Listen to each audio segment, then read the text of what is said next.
ஓரம் நெஞ்சின் ஓரம் சுவையாகும் காவியம்.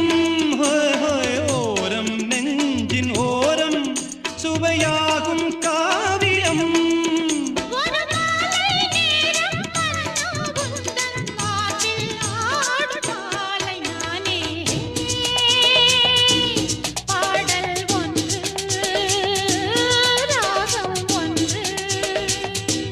சேரும் போது அந்த கீதம் அதை மீண்டும் மீண்டும் கேட்க தோன்றும். பாடல்